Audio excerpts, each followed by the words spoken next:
everyone. In this video, I want to talk about the Fourfold Gospel.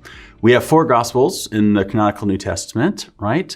But why do we have 4 of them, right? Why not 3? Or perhaps why not 1? Wouldn't that be better? Wouldn't it have been better to just have 1, that we don't have multiple stories that we have to try and think through? Did it happen kind of like this or a little bit more like that, right? Do we conflate the stories? Do we tease them out and treat them as separate incidents? These are questions that occur to a lot of readers of the canonical Gospels in the New Testament, right? So why do we have 4 of them? And is it advantageous? Is it preferable? Is it better to have 4 than to have 1? Perhaps we might think that it would be better to have 1. And actually in the early church, there were some people who did think that it would be better to just have 1, not to have 4 of them. And what's interesting is that impulse was quite common for certain sort of aberrant groups or deviant groups or heretical groups, as we might refer to them, especially in relation to the mainline sort of proto-Orthodox movement. Irenaeus, for example, he writes about a couple of these groups that preferred certain gospels in particular as sort of the main gospel that they wanted to focus on. The Montanists and the Valentinians were big fans of John, the Gospel of John. The Docetists used Mark, and the Ebionites claimed Matthew. Marcion is famous for having particular interest in Luke. We could say more about their respective theologies and emphases and how that relates to their interest in those Gospels, which is quite interesting. But what happens when we have all 4, right? Well, there are other ways in which people have preferred to have a single gospel. For example, we could harmonize the 4 Gospels that we have into a kind of mega or meta gospel, right? Perhaps you've heard of a gospel harmony where you take all of the individual episodes and incidents throughout the 4 canonical Gospels and put them in their purported chronological order. This is an impulse that is quite common. And in fact, it goes back to the ancient world as well. Tatian, for example, who lived in the mid-2nd century, he produced a gospel harmony that we often refer to as the diatessaron, which just means through 4, to kind of see through four gospels. In the kind of Syrian Christianity, this became the sort of replacement gospel, that instead of having 4 gospels, they would use the diatessaron, this text that was produced by Tatian's work of sort of finding out where do you sort of start the story and put them in their proper order until you get to the very end, right, with the ascension of Jesus. To kind of illustrate, what this project would look like, if you were to imagine where would Tatian begin, think to yourself, where would Tatian start his harmony of the 4 canonical Gospels, if we want to start with the very earliest bits and then move forward? Well, he begins like the Gospel of John. In the beginning was the Word. You can't get any earlier than that chronologically in the 4 Gospel accounts, right? In the beginning was the Word. But after just the first 4 verses of the Gospel of John, he then shifts. And he shifts to the birth story of John the Baptist in the Gospel of Luke. Because the next section in the Gospel of John, chapter 1, talks about what John the Baptist was doing during his ministry. And of course, you can't talk about what John the Baptist was doing in his ministry until you talk about who John the Baptist was and introduce him with his own birth story. And so that gives you just a little bit of a sense of what we're talking about with a gospel harmony. It's sort of putting all of the episodes in their proper order, in their chronological order, if you like. And this was a sort of project, this kind of harmonizing project was, like I say, it's really common. You'll run into it today. It was prominent throughout church history. Augustine made a gospel harmony. So did John Calvin and a number of others.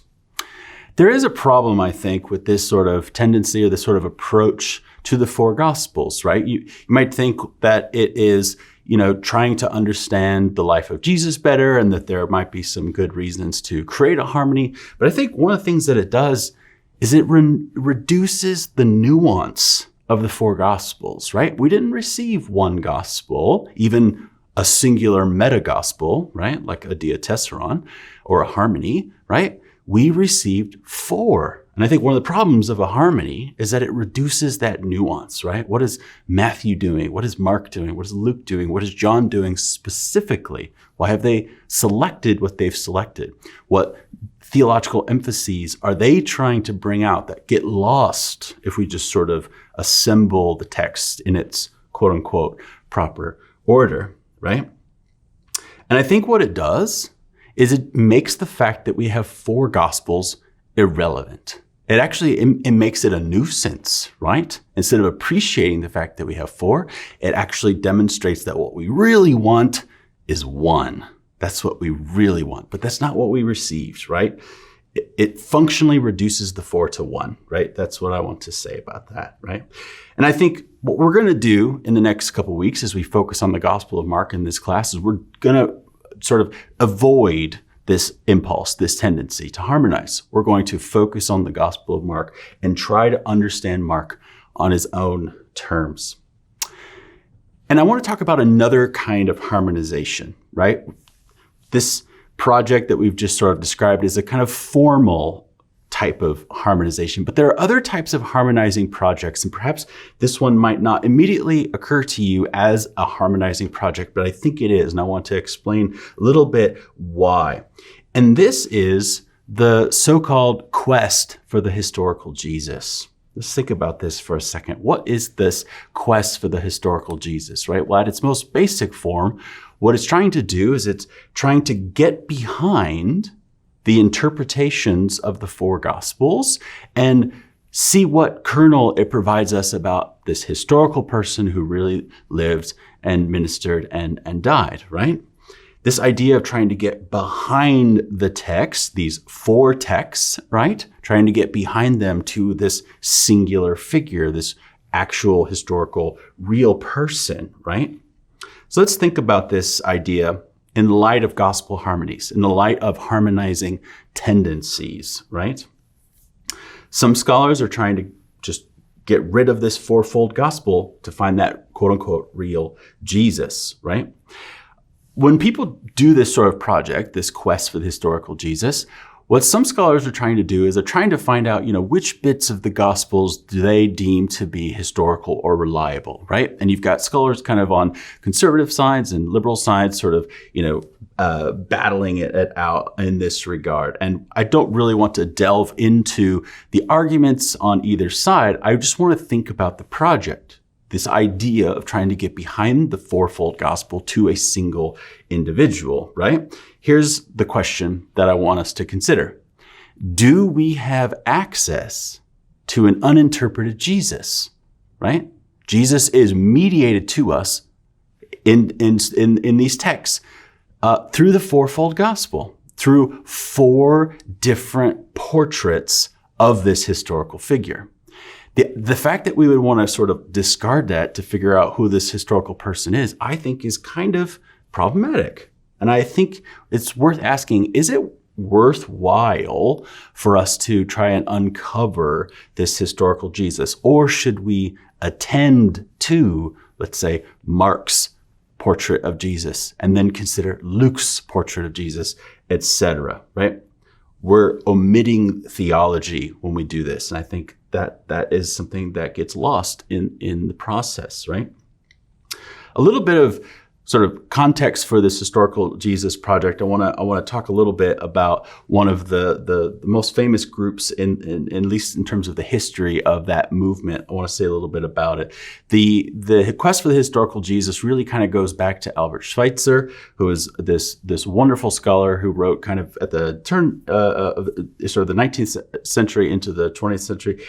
His work on Jesus, but also on Paul, has just been super influential in New Testament scholarship. But what's amazing about this guy is that he wasn't just this wonderful New Testament scholar. He actually was this amazing philanthropist and humanitarian. He was a missionary in Africa. He actually won a Nobel Peace Prize. If you go to the museum in Oslo in Norway, which I did with some friends a handful of years ago, you can actually see this display and and this kind of little plaque about him in this wonderful room with all the people who have received the Nobel Peace Prize over the years, and just this wonderful person. But he really set this conversation going, this idea of trying to find the historical Jesus. And the way that they would sort of go about this is through criteria, right? Operating with a set of criteria to try and figure out how we can adjudicate what's historical, quote unquote, what's reliable, quote unquote, okay?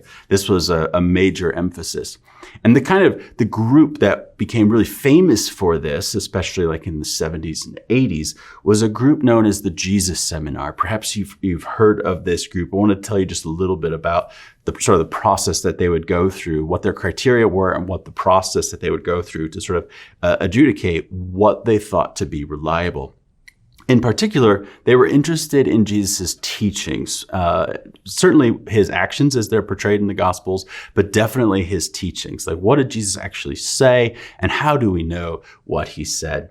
So what they would do is they'd have these meetings, and they would read through the texts of the canonical Gospels as well as the Gospel of Thomas. That was a really important text for them. What's interesting about the Gospel of Thomas, if you're familiar with it, if you've read it, is that it's a collection of sayings. So kind of reinforcing their interest in sayings.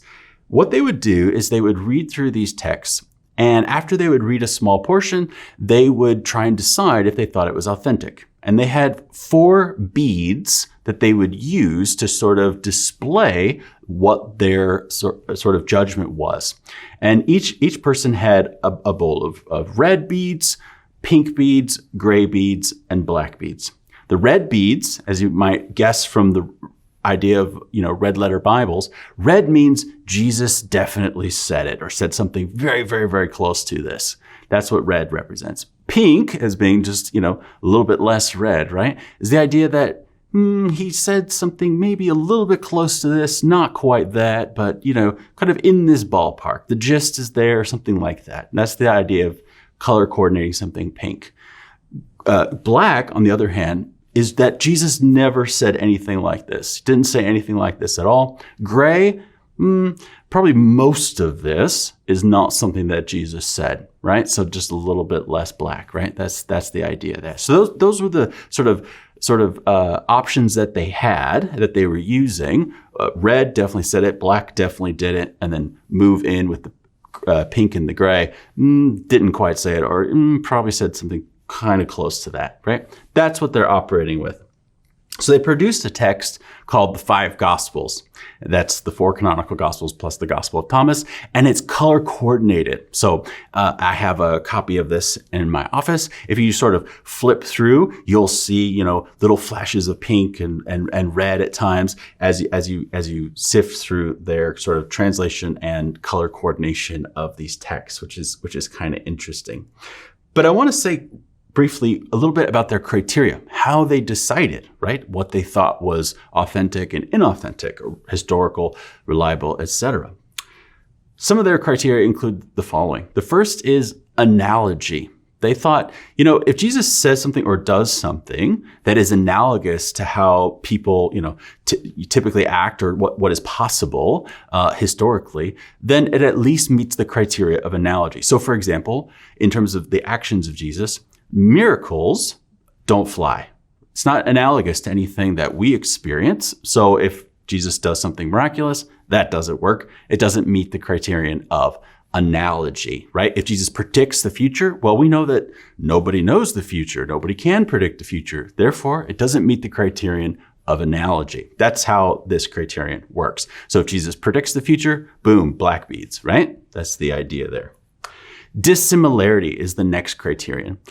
What this criterion is really saying is that whatever Jesus says, right, it has to be, in order for us to know, I should rephrase it, in order for us to know whether Jesus actually said something like this, is if it were very dissimilar from his Jewish context and very dissimilar from the early Christian context, right? Because otherwise we might suppose that early Christians are putting words in Jesus' mouth.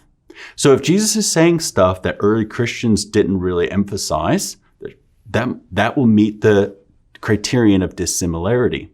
If Jesus is saying something that Jews in the Second Temple period didn't really say, that would meet the criterion of dissimilarity. If both were the case, doesn't sound like Second Temple Jews, doesn't sound like early Christians, that meets the criterion of dissimilarity. So we could give it a pink or a red, for example.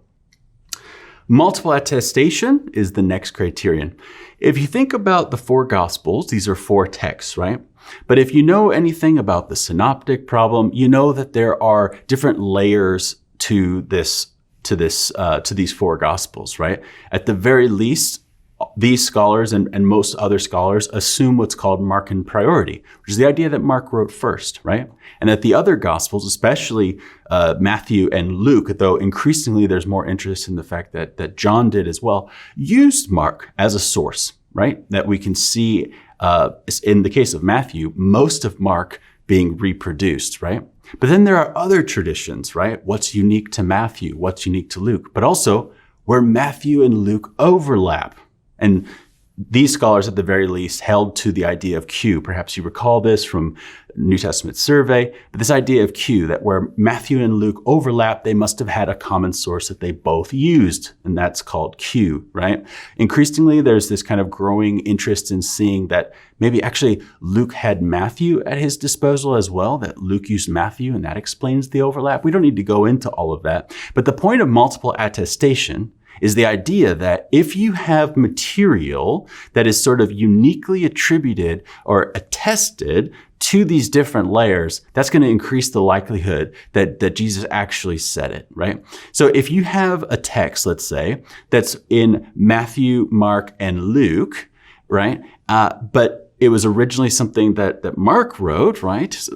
Mark is reproduced, like I said, most of Mark is reproduced in Matthew. That doesn't count as three sources. That counts as one. It's Mark, right? So the idea is you want to find different types of places where it's uniquely attributed across these layers. So that's multiple attestation. So if you can find that, you're more likely to find something that meets this criteria, and then therefore most likely Jesus said it or said something similar to it. Otherwise, he didn't say it. That's the idea. Coherence is the next criterion. And this idea is really just that whatever we can attribute to this historical person has to cohere with who we think that person is.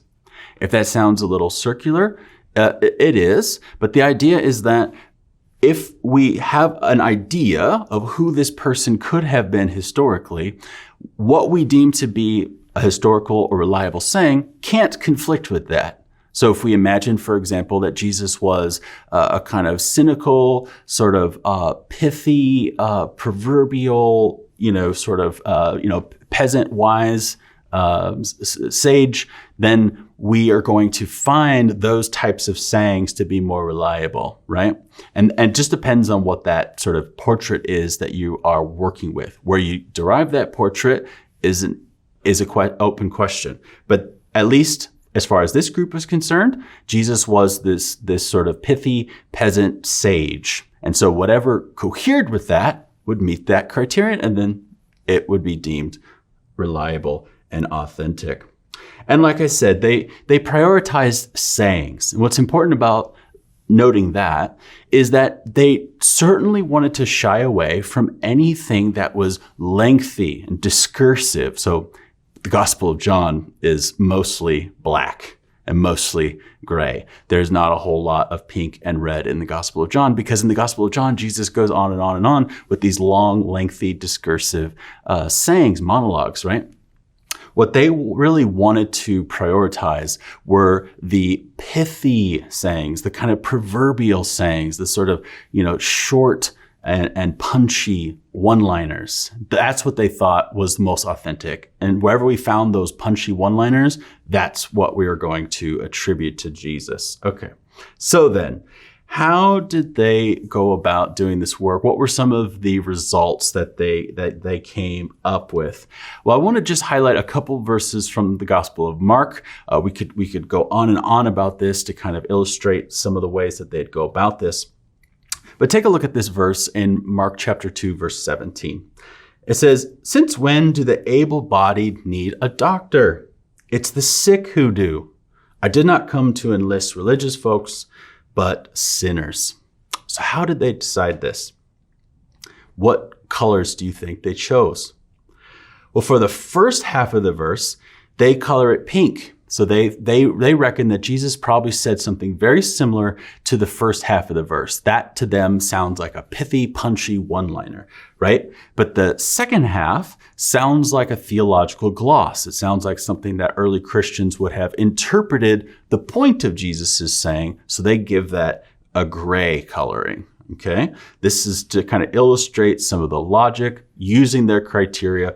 This is how they produce this verse. They produce it like this, half pink, half gray.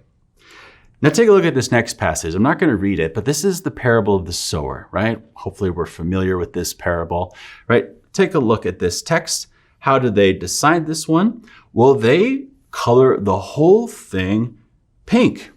They think that Jesus probably did tell stories about everyday mundane things. And so pink just meaning that the exact wording of this is probably not representative of what Jesus said, but he probably told stories like this. He probably made observations about, for example, a little agricultural observation about how the world works. But if you read over this, you'll notice that there's nothing overtly sort of theological. It's just describing seeds that do or don't sort of take root and grow, right? But then the next verse, verse 9, it's all gray. And as he said, anyone with 2 good ears had better listen, right? In other words, that sort of, comment sounds a little bit like there's more to glean from this than just a simple observation. That sounds a bit theological. Jesus probably didn't do that. That's their sort of reasoning, right? Let's take a look at another one. This is Mark chapter 10, verses 14 to 15. This is the passage that says, let the little children come to me. Don't try to stop them. After all, God's domain, God's kingdom, God's domain is peopled with such as these. I swear to you, whoever doesn't accept God's imperial rule the way a child would certainly won't ever set foot in his domain. Now, how did they decide this? The first half of the verse is pink, right? Let the children come to me. Don't stop them. God's domain is peopled with such as these, right? But the second half, again, it's got more theological gloss to it. They don't deem that as being authentic. They like the more pithy, punchy stuff, right? Not the explanatory stuff. They think that would be early Christian reflection.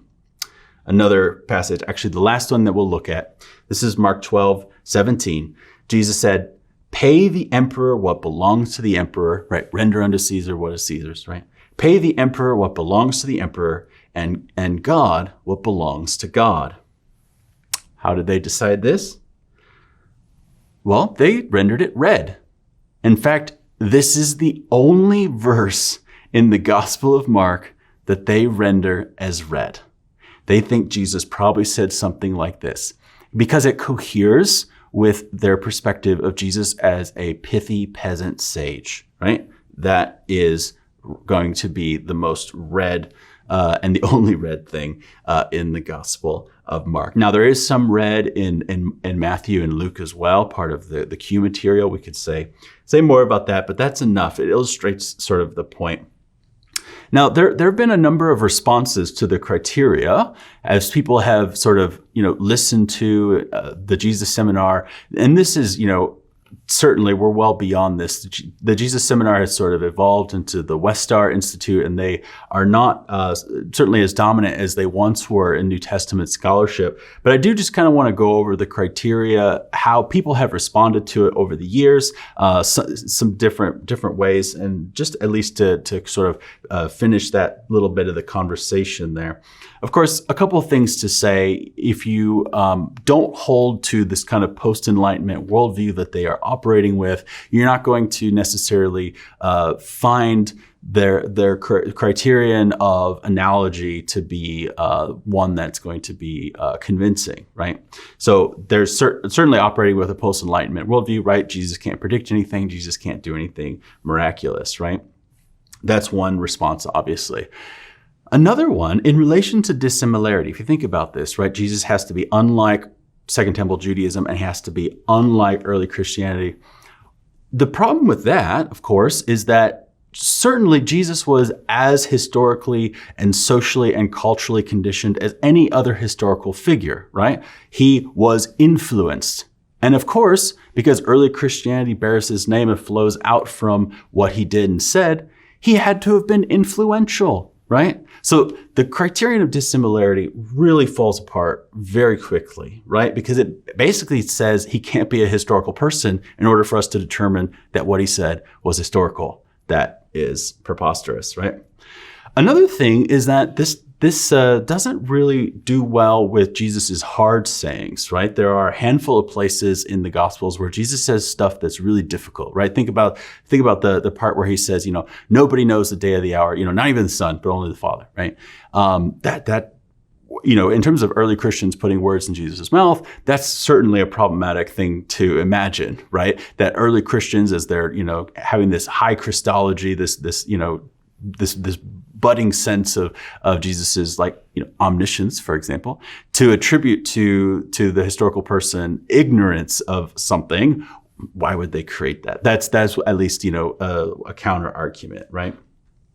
Another counter argument that's textually based, that is rooted in Paul's writings, is the fact that when we look at stuff that Paul would say in his arguments, he doesn't put words in Jesus's mouth. And there's some places where he shows some interesting restraint. And I just want to highlight this. In 1 Corinthians 7, I'm not going to get into all of the context here, but I just want to point this out. If you look at verse 10, this is part of, Paul's longer discourse on singleness. Right now, he's relating to married people and unmarried people, right? In light of the present distress, as he says, right? He says, to the married, I give this charge, not I, but the Lord. So he's speaking on the Lord's behalf. The wife should not separate from her husband. Now, again, I'm not getting into details. I just want to focus on this idea, not I, but the Lord, right? A couple verses later, verse 12, he says, to the rest I say, I, not the Lord, making a clear distinction between what he's advocating for and what he has clearly, explicitly received, what he knows that the Lord has revealed to him. I, not the Lord, that if any brother has a wife who is an unbeliever and she consents to live with them, he should not divorce her. Again, we're not dealing with the details, just this dynamic. Couple verses later, verse 25, look at this again. Now concerning the betrothed, I have no command from the Lord, but I give my judgment as one who by the Lord's mercy is trustworthy. Now, just to illustrate, right, if we imagine that perhaps what we get in the Gospels is, early Christian sort of reflection on Jesus's lips, right? This is at least a really interesting place where we can see restraint, where Paul is very clear about what he knows that the Lord has revealed and where he thinks he's giving his judgment, where he thinks he's giving what he deems to be a good argument, right? And that is super interesting. Another thing is, if you think about what the early Christians debated a lot and what they found to be really controversial, what we might also think is quite controversial, certain issues, let's say, women teaching in the church, circumcision, tongues, right? These different things that are really prominent in early Christianity that seem to be debated. We don't see Jesus address those things. So if we were to imagine, again, that early Christians are putting words in Jesus' mouth to address their concerns, it's just interesting, right, that we don't get a lot of those really controversial topics addressed in the Gospels. And then another aspect here is that criterion of coherence, which I've already kind of poisoned the well a little bit, but this idea of coherence is very circular, right? Coheres with what, right? What we have in terms of our knowledge of Jesus, we derive from these four canonical Gospels. And so how do we come to this idea that Jesus is a pithy peasant sage? Well, it's from the presentation of the Gospels, right? And so sort of it seems arbitrary and it seems subjective, right, to decide that if it coheres with that picture, then we're going to accept it as historical. But what if we were to imagine instead, as the Gospels portray Jesus, that he was an apocalyptic prophet, right? Well, then the things that he said and did that cohere with that, we would find historical and reliable. In fact, that includes what the Gospels present. So coherence is a very subjective criterion, right? And then lastly, just because of their interest in the Gospel of Thomas as a saying source, that obviously fits how they view this issue of coherence, that Jesus would say pithy things, not really discourse, not really go on and on about various topics. They prioritize the Gospel of Thomas. Again, it's included in their 5 Gospels, right? It's the 4 canonical Gospels plus Thomas. They prioritize the Gospel of Thomas, but there's some problems with doing that, right? It certainly seems to be derivative. It seems to be later. And it also seems to reflect some incipient ideas that would later become full-blown Gnosticism. So it seems to be a later production, not something that's part of the earliest strata of Jesus' tradition. So those are some critiques there. So to summarize this just really quick, there's a kind of harmonizing, right, that takes place, I think, with the quest for the historical Jesus, right? Trying to get back to that individual, right? Sidestepping the fact that we have 4 Gospels. So I don't want to suggest that history is irrelevant or unimportant, but I do want us to be committed to the Fourfold Gospel and the rich diversity that we have received in the canon.